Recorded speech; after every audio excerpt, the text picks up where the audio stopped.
Everybody, it's 1 o'clock, and so we're just about to get started. I'm going to give you my disclaimer. I have been using Google Meet quite a bit, and so I'm using Zoom today to host. So maybe some user errors on my part. I think we'll see what happens.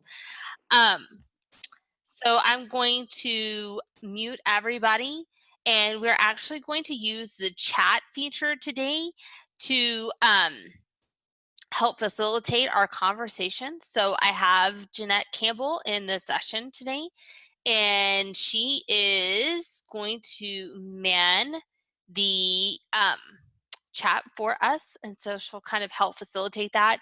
So if you are having questions as we're going, feel free to drop those things in the chat, and then Jeanette's going to help answer those. We're also recording today's session, and I will share that recording with you guys afterwards. And then we'll also make sure that we go through, sorry, I'm seeing user error on the screen part.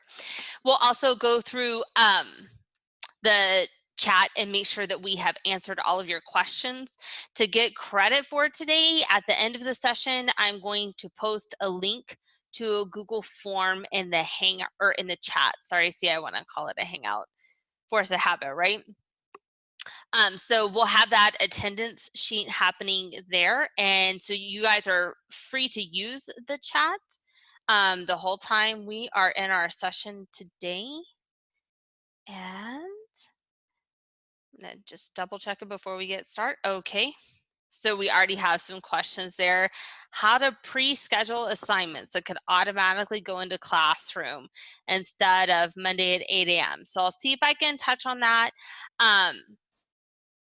Yay, oh, I'm glad you guys are here. So we're going to take kind of a comprehensive look at things today. And so you're seeing my screen, but I'm actually going to, this is my present slide screen, but I'm actually going to kind of back out and just let you guys see just not the presentation mode, just the regular mode, because I have some links saved up for myself.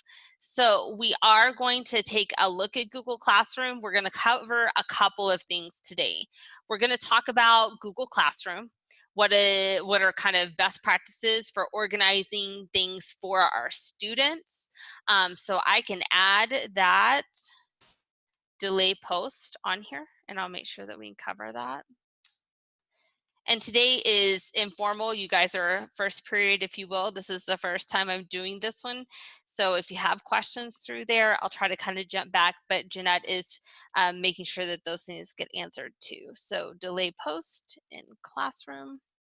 And I'll make sure that we cover that. The other things we're going to talk about, Google Slides. Casey Bell, who has the blog, the podcast, the book, Shake Up a Learning, she calls Google Slides the Swiss Army knife of G Suite. And so we'll talk about some outside the box ways that we can use slides with our students in this distance learning situation.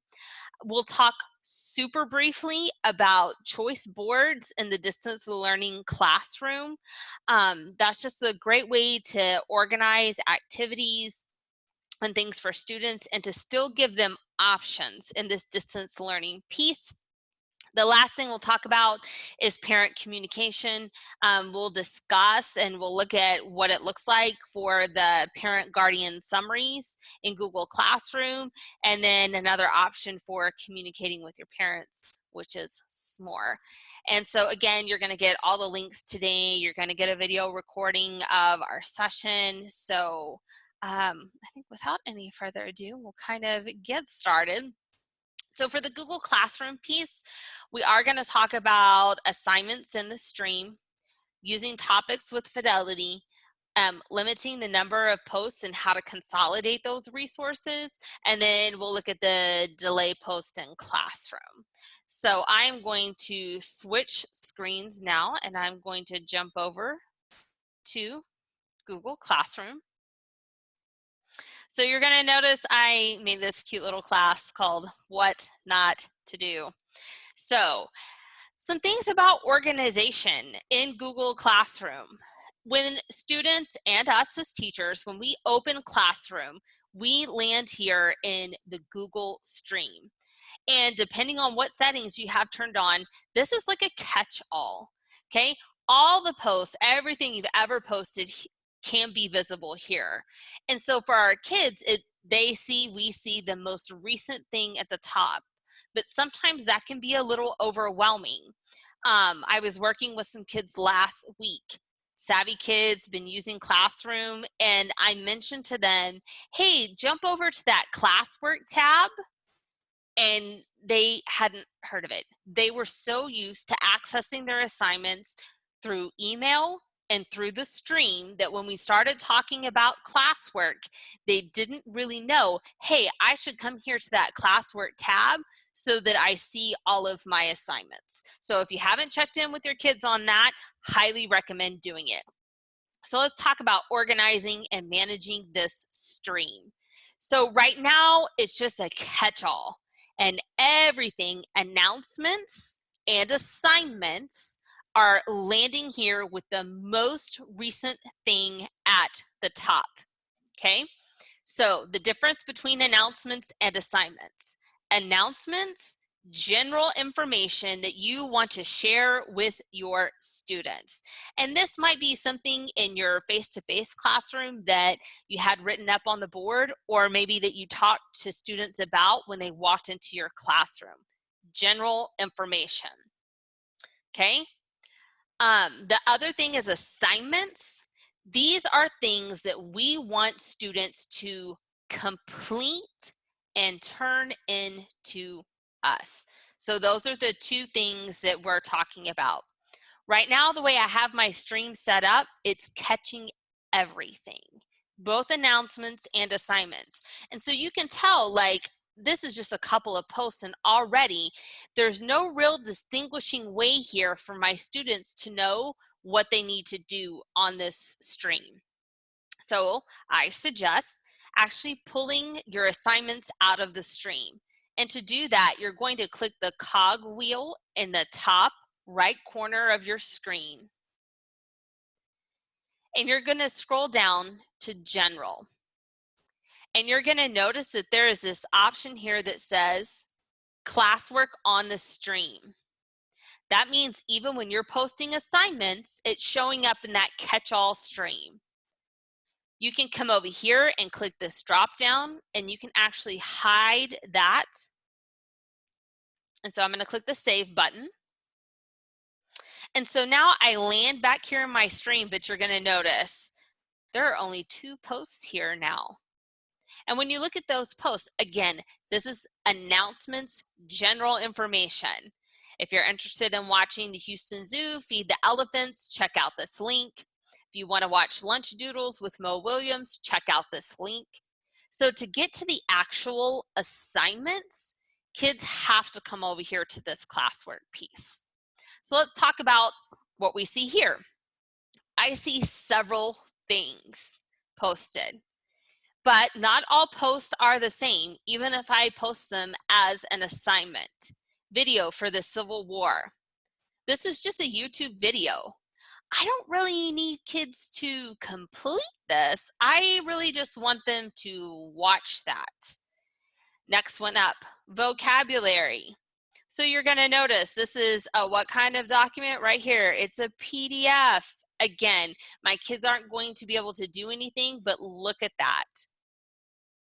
Brain Pop activity. Brain Pop's awesome. I can link out to that, and my kiddos can mark it turned in here. And so we'll talk about that in just a second. A check for understanding. This is an actual Google form that I built for my kids, and I might want them to turn it in to me. And if you're wanting to know more about Google Forms, there are Google Forms sessions happening later this week, but we're not going to drill deep into it today. And then here I have a slideshow, but again, my kids are just watching this slideshow.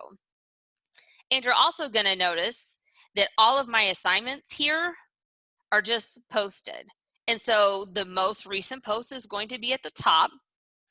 But I want to think about and talk about using topics to help organize things. Those are like headers. And so in face-to-face classroom, I might recommend, by instructional unit, okay, rational numbers, or if you're doing a novel study, the novel study. Or you might be thinking first 6 weeks, second 6 weeks, third 6 weeks. But in this scenario, it is super useful to think about posting things by week. April 6th through the 9th, because we're getting a great 3-day weekend. So you're going to notice now I have this topic that has appeared, and I can continue to build out topics. So let's make one for next week as well. And I think that is 10, 11, 13th through 17th. Okay, hopefully. Sorry if I'm a little off. Okay, so you're going to notice I have these two topics here. I can also reorder my topics by moving up or down when I click the 3 buttons. And the great thing is I can now go to any of these assignments that I may already have posted in my classroom, and I can put them underneath the topics. So I'm going to hit the 3 dots, edit, and then you're going to notice over here on the left right-hand column, option for the topic. I'm going to say that goes for the 6th through the 9th. I'm going to save it. So that slideshow is now underneath that topic. So I would go through and I would do that for each of my assignments. And so I say this, if you already have several things that you have posted, you can create your topics right now or when we're done with this session, and you can go in and post them underneath the appropriate topics. And it's just going to help your kids be organized and know from week to week what they need to complete for your class. And I'll move the last one.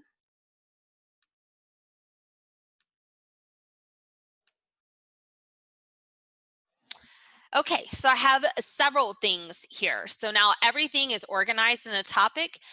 Over here on the left-hand side of the screen, you will see like an index or a table of contents, if you will, for all of your topics. And if you click on one of those topics specifically, you will see just the assignments that are underneath that topic. So in this case, just for that week, I can always come back here to all topics and I'll see everything at a glance, which is really nice. Okay, so let's talk about when we're posting things. Not everything has to be an assignment. When I hit that create button, I can make it an assignment, but you're gonna notice I also have this materials post. So if I have just a video or just a resource that they need to take a look at, I can use the materials posts to help facilitate that. Another way to get at that is when I create an assignment, I might say, week at a glance. I might say step 1, watch the video, and then step 2, complete the quiz. And so I can attach multiple things to the single post. So I can link right from YouTube, or if I have the video saved from Drive, or if I am accessing things from my distance learning website, I can pull from here as well. So the real goal of that is just to know that you can link multiple things in a single post. So if you just need the kids to watch the video,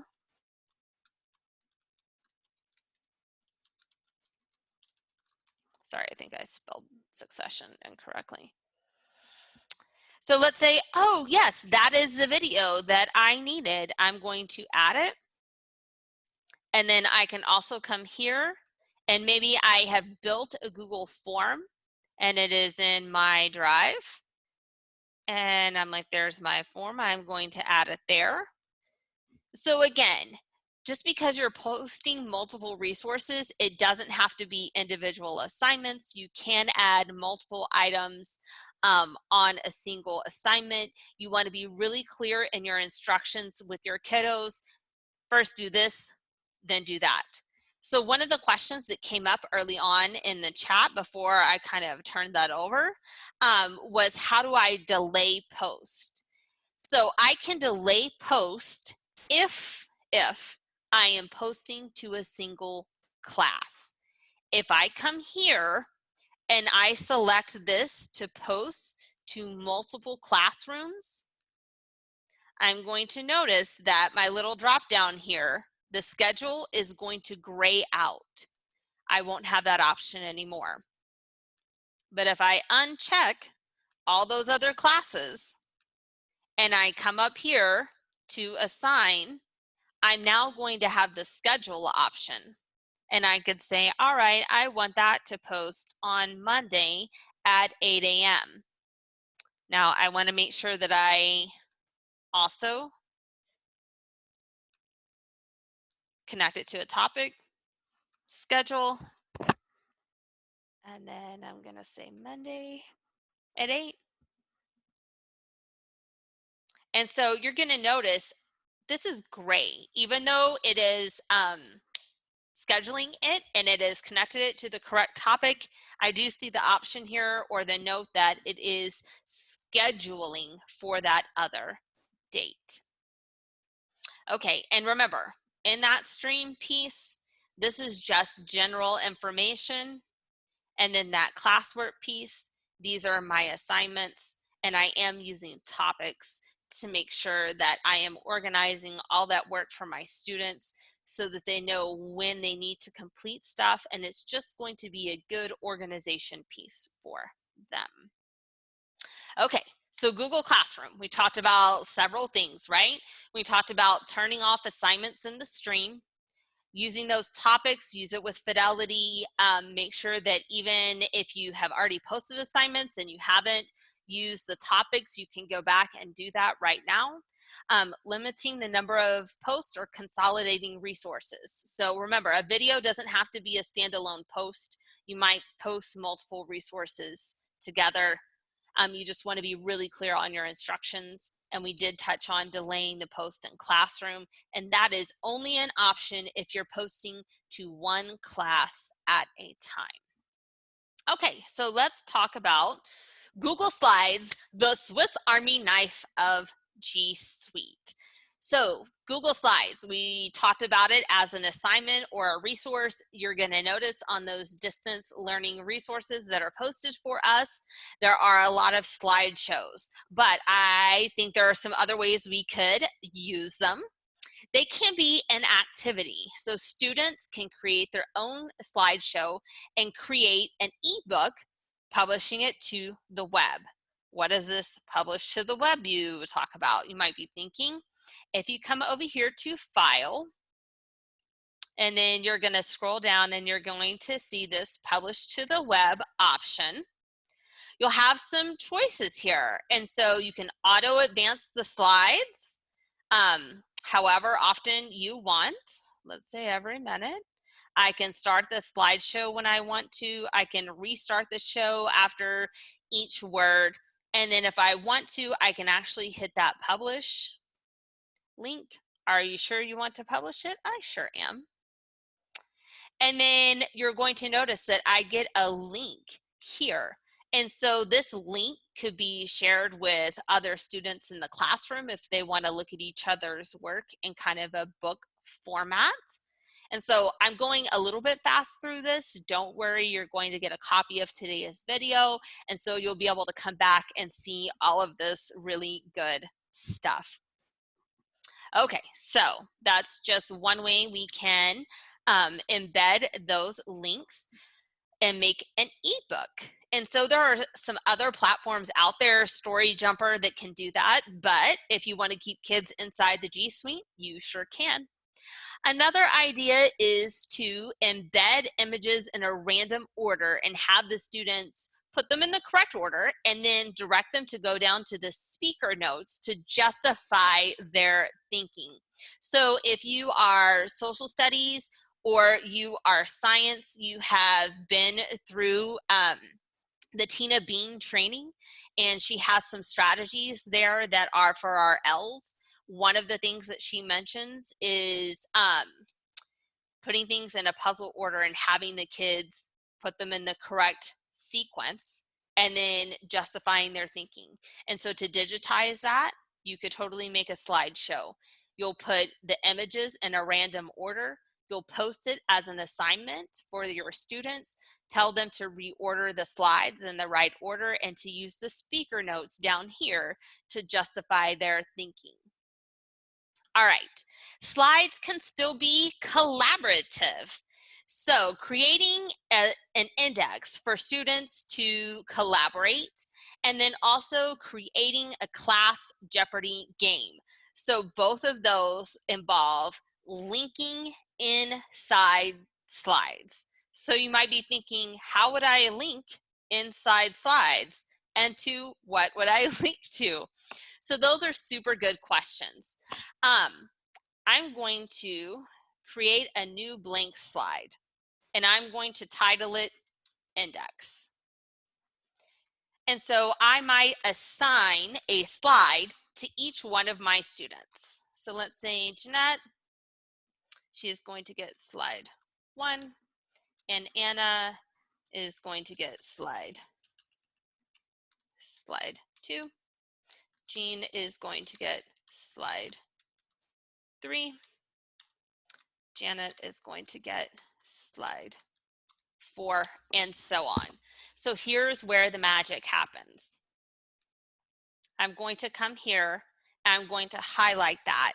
I'm still going to come up to my link button, but when I click it, you're going to notice where I would normally paste an external link, below that there is a slides in this presentation. I'm going to click it, and then I'm going to connect it. So now when I click on that link, it's going to jump me to that number of slide.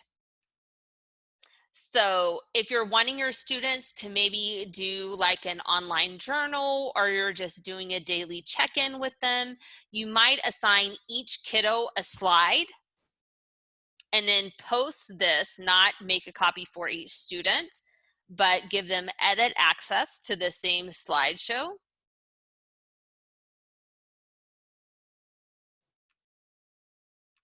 And do that for each one of the kiddos. And then when they're in here, not only do they know what slide to come to for themselves, they can also click on each other's slides and read about how their classmates are doing. So you can use this same slide linking to create a little activity like a Jeopardy board. So I'm on slide number 6. I'm going to come to slide number 7. And I'm going to say Jeopardy board. So this can be really great for class meetings, just quick ways to engage kids. Again, this would be a whole class piece if you were going to play it this way, but I love it, and you can make as many or as few questions as you want to. So I'm going to insert a table, and let's say I'm just going to make it, you know, super easy. So here is my topic. All things, maybe I teach math, so we're gonna say all things math. And maybe we are at Briscoe Middle School. So I'm gonna have questions there about our campus. So let's say my first question is worth 50 points.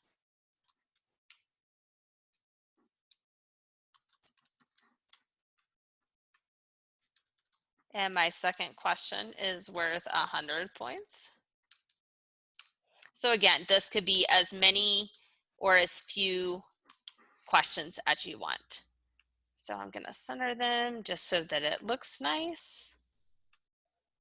So I'm going to now add another slide, and this could be all things math, 50 points.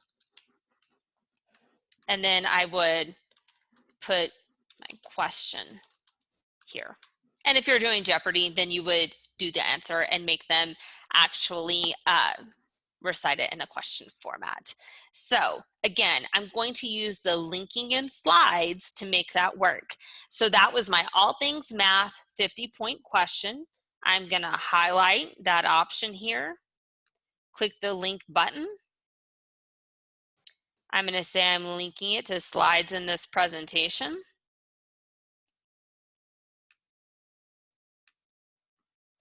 So when I move over to my presentation mode, and so I might be sharing with my kids in a Zoom meeting a board like this, and when they select that 50 points question, I just click on it and then it goes back there. And I just use my back button to get back to my home screen. So again, that is linking inside a slideshow. And we can use that for all kinds of things. I love the idea of an index for student writing, and I love a Jeopardy game that way. All right, last way to think about slides being a hub. Inserting videos with specific start and stop times. So you might be like, well, I really use that YouTube video, or I like using that YouTube video, but then, you know, there's all this other stuff I don't need the kiddos to watch. Perfect. We've got a solution for that. The other thing I really like is organizing the weekly activities inside a slideshow. And so you may have seen a lot of templates out there about organizational pieces, and I'll show you those, or one of those, in just a second. So let's talk about inserting videos with specific start and stop times. So if I come to insert video, and then I have the option to do it by URL, and then I'm going to head over to, sorry, that's in my way. Let's say YouTube, Sam Houston. So let's say that is my video, and I'm like, okay, I don't really have to listen to Jennifer talk for a little bit. Oh, sorry, it keeps coming on. Maybe I want to just get at a specific time option. So you're gonna notice when I click the share and I get the link, below that, I'm going to say start at. So maybe I know I just need that video to start 30 seconds in. So now the link changed back here. I'm gonna copy the whole thing. And then I'm going to jump over here to my Google slideshow, and I'm going to paste that link. So now when my kiddos start that video, or maybe we're watching it all together, it's going to start at the place that I need it to be. So I'll put it right down there. And remember, when our kiddos are accessing those videos inside slideshows, it's easier, or it's good to tell them to go to the present mode, because that keeps them to just the video. So you might even have just a Google slideshow that is just a video by itself, and make sure that the kids know to hit that present mode. Okay, organizing weekly activities. So the idea of kind of a planner piece. Y'all, there are 1,000,001 resources out there for students to organize themselves and to make a schedule for themselves. So I'm gonna show you one that is in another classroom.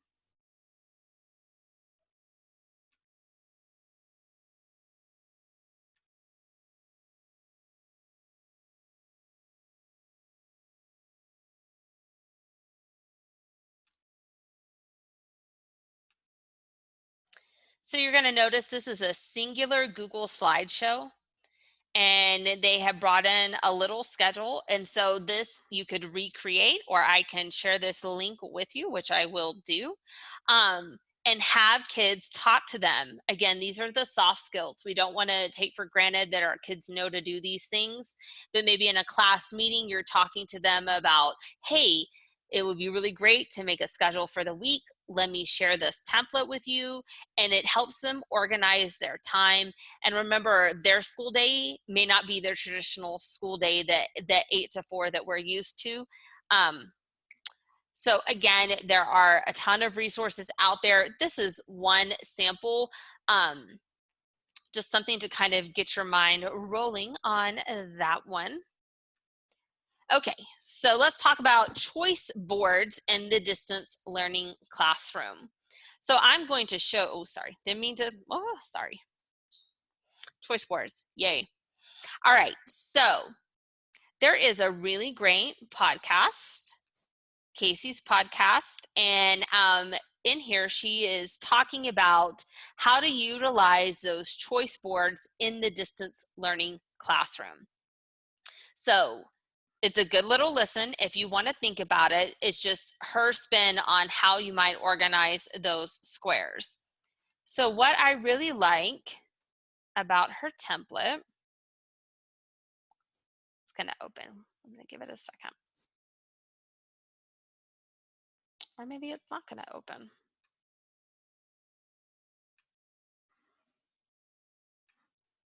And you're going to get all these links too, so no worries. And it's waiting. So what I like about this document that's opening up is that Casey has color coded this and included a number system. Now, disclaimer, a choice board or a learning menu can be whatever you want it to be. It does not have to be 9 squares. It doesn't have to necessarily look like a tic-tac-toe menu. I do like the way she used the color coding system in this to give some students options. The blue squares you could use as a hook, as a pre-teach, as whatever information is just going to kind of set the stage. And so you might have a couple of options for that. The white square, the center square, can be the must-do activity. What is the meat and potatoes that you need every kiddo to do before they move on in their learning?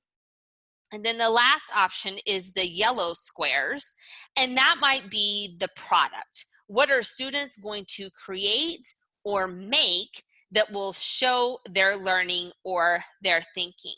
So for example, your hook might be in square number 1, 2, 3, or 4, and you could have different options: an article to read, a video to watch, a short story, whatever your hook is.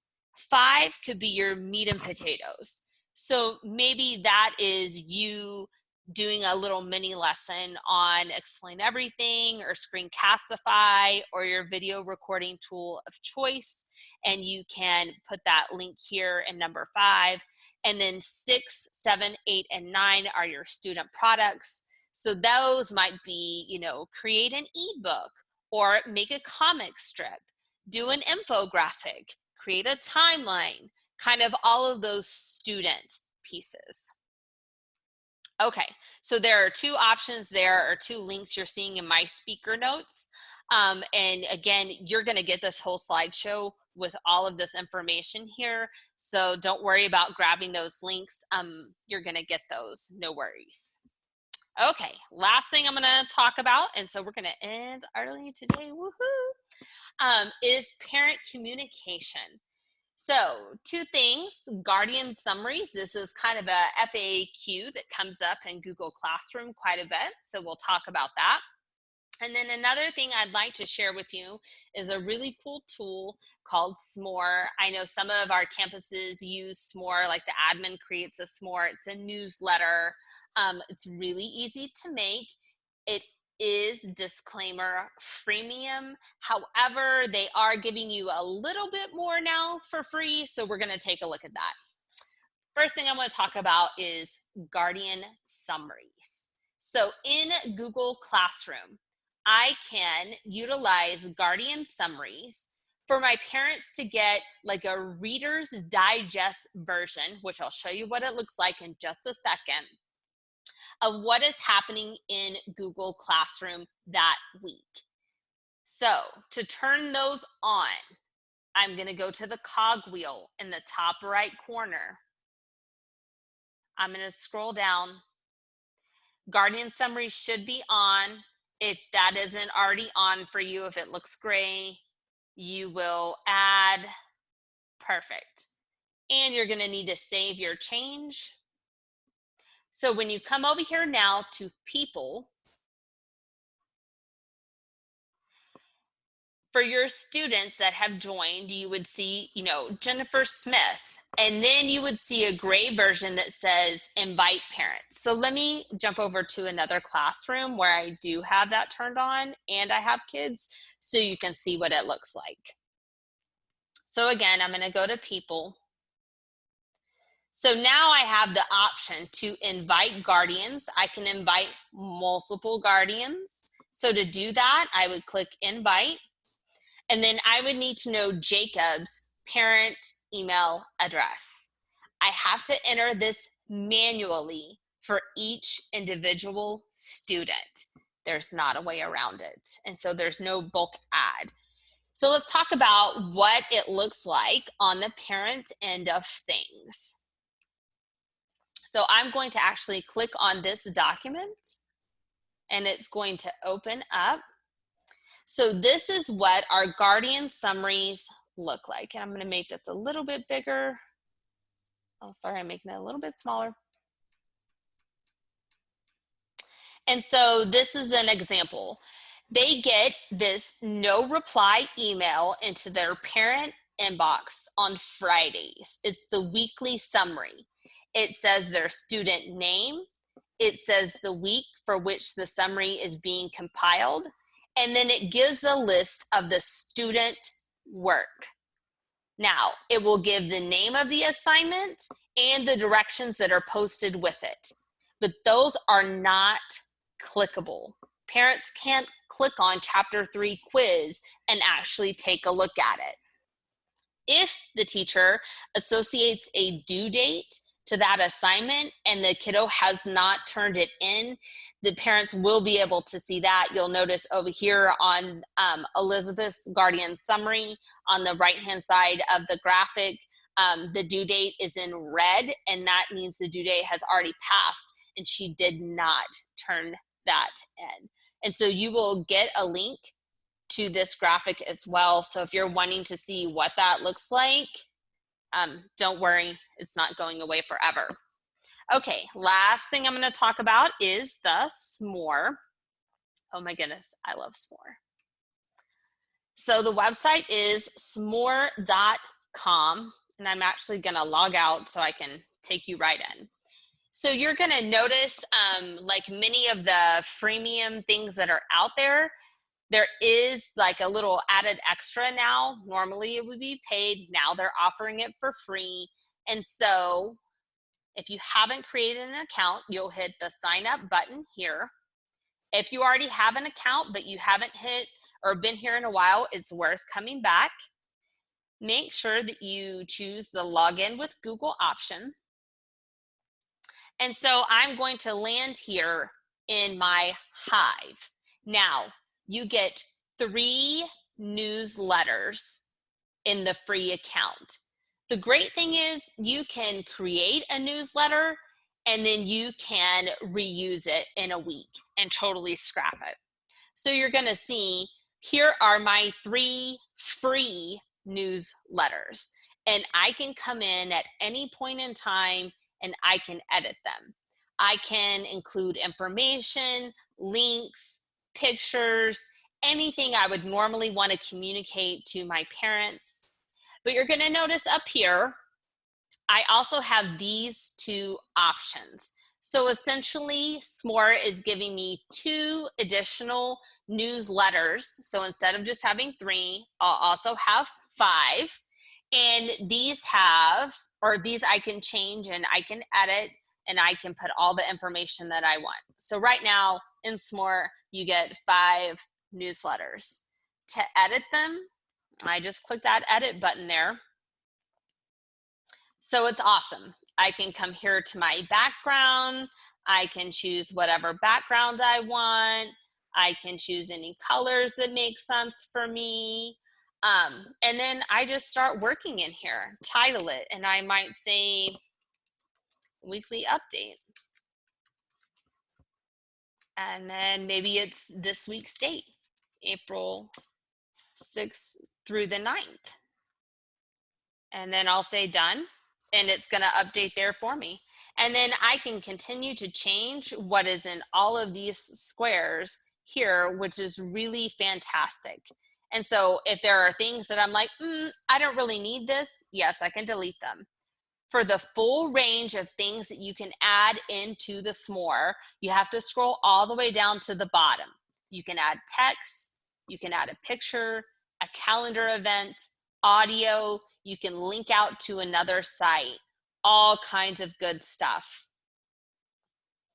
So you're gonna say done, and you're gonna say I'm done editing. And then you're going to see this option here. I can copy the link. Fantastic. And then I could email that out to my parents if I already have a parent group. Any way you would normally communicate with your folks. Maybe it's in School Messenger, maybe it's in Remind, Class Tag, however you normally get things out to folks. Okay, so that was like a super fast and furious 42 minutes, right? Okay, so just to review, we talked about Google Classroom and we touched on some really good ways to organize things. We discussed how Google Slides can be the Swiss Army knife of G Suite. And there is a little link in the speaker notes here. Remember, you're gonna get this slideshow. 25 things you didn't know slides could do. Quick, cute little read. Below that, choice boards for the distance learning classroom. And so I've shared a little podcast here with you. And then also there is the second link here, which is a blank template for those learning menus. And then the last thing is parent communication. We took a little look at Guardian summaries, and this is blue right here because it's linked. And so you'll get that graphic. And then this also will link you out to S'more. Okay, so last thing I'm going to do is I'm going to give you the link for today's attendance. So let me copy this, and I'm going to post it in our chat.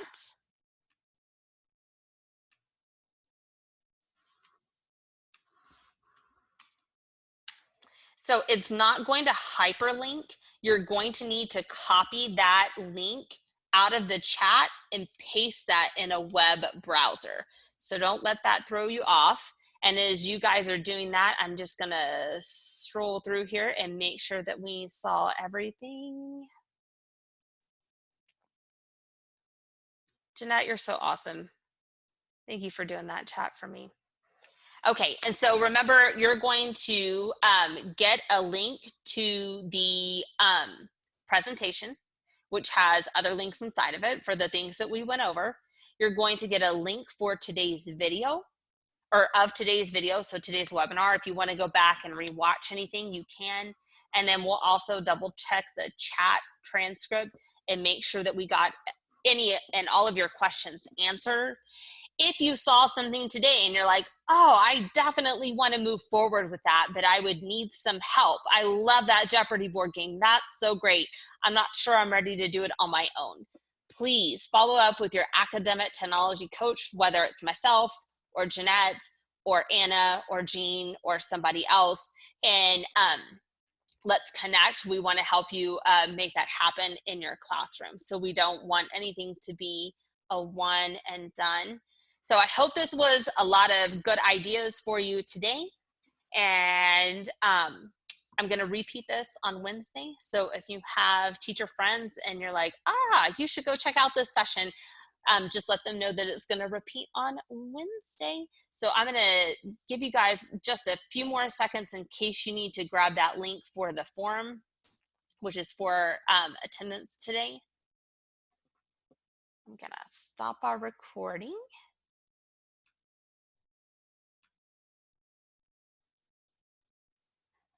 I appreciate you guys' time today, and we'll see you soon.